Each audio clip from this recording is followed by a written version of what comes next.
महाभारत में अनुशासन पर्व में पितामह भीष्म कहते हैं कि यदि 12 साल तक लगातार एक कार्य किया जाए तो वो कार्य सिद्ध हो जाता है। गोकुल में एक अद्भुत भक्त हुए कृष्णदास जी, ये उन्होंने सुन लिया, उनके मन में भाव आया, वो गए माला बना करके ठाकुर जी के पास, बोले ठाकुर जी 12 साल तक लगातार माला पहनाने आऊंगा, 13वें साल की जब सुबह होगी तो आपको माला पहनने मेरी कुटिया में आना।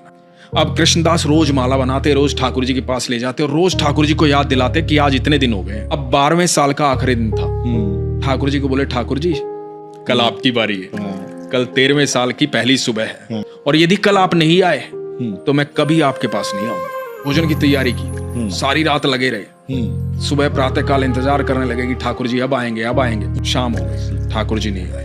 आ गया गुस्सा, सारा 56 भोग उठाया, अपनी पोटली में बांधा और देख करके मंदिर की तरफ, कोई नहीं है कृष्ण विष्णु, पत्थर की मूर्ति है वो, सुनता तो आज आ जाता, सुनता ही नहीं है। और बड़बड़ाते हुए जा रहे हैं। आगे से गैयों का एकदम झुंड आ रहा है लगातार। तो एक बालक आवाज दे रहा है, अरे बाबा सुनो, रुको, इतनी सारी गैया आ रही हैं, टक्कर लग जाएगी, धक्का लग जाएगा, गिर जाओगे, रुक जाओ थोड़ी देर। रुक गए कृष्णदास जी।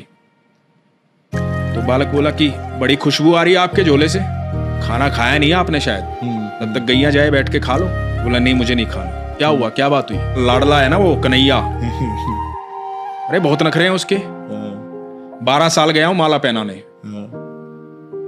एक दिन बोला था एक दिन मेरे पास आ जाना, नहीं आया, सुबह से लेकर के शाम हो गई, अब जा रहा हूं यहां से। तो बालक बोला बाबा इतना गुस्सा क्यों हो रहे हो? मुझे भी भूख लगी, मैंने भी सुबह से कुछ नहीं खाया, सुबह से गैया चरा रहा हूं। तो बोला कि मुझे भी आप खिला दो। बोला खा लो।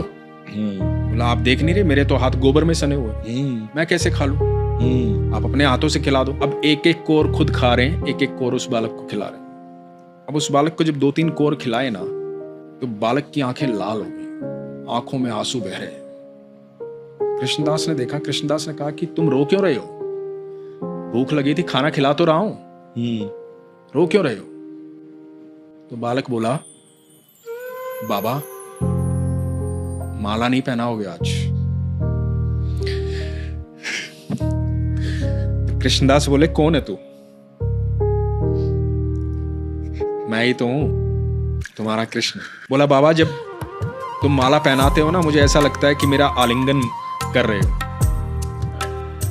आज सुबह से वो आलिंगन महसूस नहीं हुआ, सुबह से इंतजार कर रहा था। भक्तों ने बहुत भोग लगाया पर मैंने किसी के हाथ का खाना नहीं खाया, मुझे मेरे कृष्णदास के हाथों से खाना खाना था।